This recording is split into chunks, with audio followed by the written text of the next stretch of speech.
Hello, Taurus! First week of November reading mo ito. Kung bago ka dito, I'm Purple Teen. Don't forget to subscribe sa aking YouTube. Pakidamay, palike and follow na rin yung Facebook, Instagram, TikTok ko. Kung gusto mo ng personal reading, send ka lang ng PM sa aking FB page. Yung link at details na kailangan mo nakalagay sa description itong ating video. Nakalagay sa disclaimer, panoorin nyo yung intro. Itong reading na to for entertainment purposes only. Walang guarantee totoo, magkakatotoo. Hindi magre-resonate sa lahat. Walang specific na pangalan ng tao na binabanggit dito. Kaya do not assume na ito ay personal reading mo. Okay? Meron kang free will. Hawak mo yung kapalaran mo. At wala kang ibang dapat sisihin sa sarili mo kundi ikaw dahil ikaw ang gumagawa ng mga decisions at actions sa buhay mo. Okay? Overall energy mo, Taurus. First week ng November.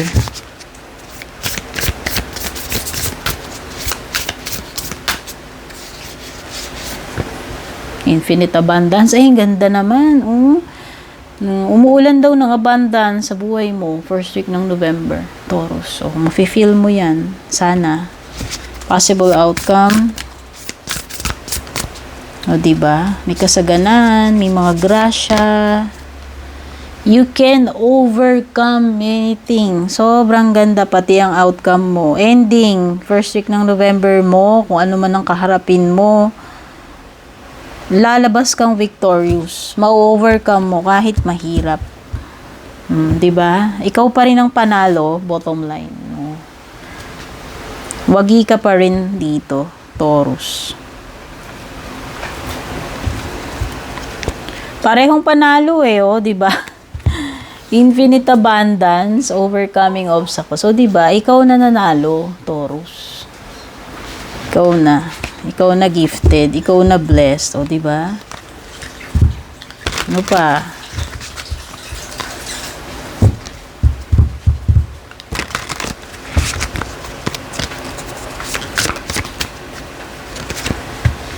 Uy, Six of Cups. Mukhang magiging nostalgic ka. Mare-remind ka ba ng iyong nakaraan, Taurus? Kung whether happiness man yan, magagandang memories o hindi. Basta magiging nostalgic ka dito. Past happiness to be specific. Okay? May mga bagay na manunumbalik sa iyo. Itong mga nakaraan mo na masasaya. O, diba? Yung mga nakaraang, mga masasayang nakaraan. Whether childhood man yan o ewan, I'm sure may place in the world, sabi ni King of Pentacles. So pwedeng ikaw or kung may tao man dito, which is not always the case, pwede namang may encounter ka na earth sign din, pareho mo, Taurus, Virgo or Capricorn. Okay. Nakikita ko lang dito pagiging solid, Taurus. Ganun ka confident and sure. You are grounded, you are sure about something. Very sure ka. Parang alam mo, sureball ka dito, secured ito. Okay? So, mukhang may kinalaman sa kabuhayan mo or finances, Parang kampante ka na dito or confident ka na na hindi ka mamumulubi, pagdating sa pera. Parang for sure pinaghirapan mo to, napaghandaan mo yung future talagang, or hanggang ngayon pinaghahandaan mo yung future, kaya ikaw ay ganun ka secured, ganun ka confident. It seems na kiniklaim mo na yan, kapit na kapit ka na. Okay? Parang parang you are sure na ma-achieve mo yan, Ganon ka ganon ka confident tungkol dyan sa bagay na yan, kung ano may tinutukoy na yan, whether sa career yan, sa pera, sa negosyo, etc. I am inspired and positive about the future. Pwedeng may Aquarius energy. Kung hindi naman tao yan, ang ibig sabihin lang yung the star, yun nga, ikaw ay very inspired about the future. Maasa ka na in the future matutupad itong bagay na to, kung ano man yan. Pwedeng isang pangarap mo, kung hindi man para sa iyo, pati sa loved ones mo. Basta. No, hoping na one day, matutupad itong pangarap na yan. Yun yung energy mo. Etong first week ng November. Ano naman pagdating sa love life mo, Taurus? Hoy, heart fog. Pagdating sa love life, kung gaano ka ka-curable dito sa King of Pentacles, sa kaperahan, career, kabukayan, pagdating sa love life mo, dito ka naman nalalabuan. Ayan, mixed signals, blocked emotions. Messed up. Pagdating sa love life mo, malabo, nagkakalabuan. Ayan, fantasy. Daydreaming, fantasize.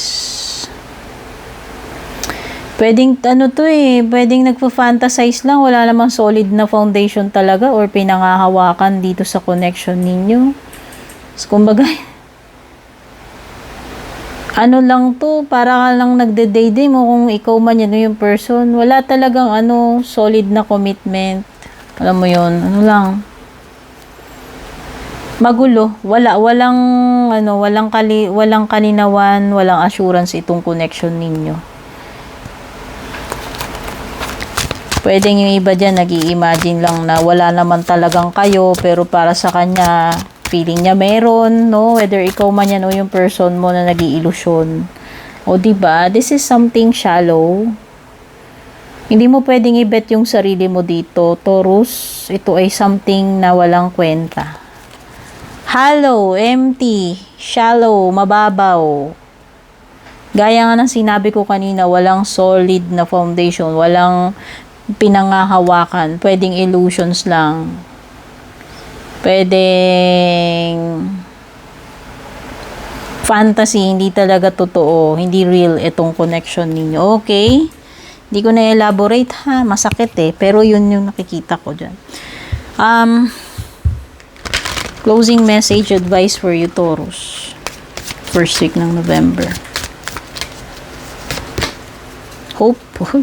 May umaasa talaga dito, yung dalawang card dyan na umaasa. Naku, sana naman hindi dun sa love life.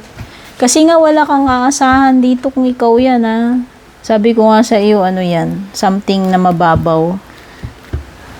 Pwedeng illusion lang. Wala kang mapapala dyan. Pero, kung hindi man ito about love life, don't lose hope. No? So, kung sa ibang bagay man ito sa buhay mo, huwag kang mawala ng pag-asa. Pwedeng ikaw yan. Na holding on. Hindi pa rin nag-give up. Hindi pa rin nawawala ng pag-asa like the star card. Kasi possible na mag-grant itong wish mo in the future. No? Posible namang ipagkaloob daw sa iyo yan. Okay?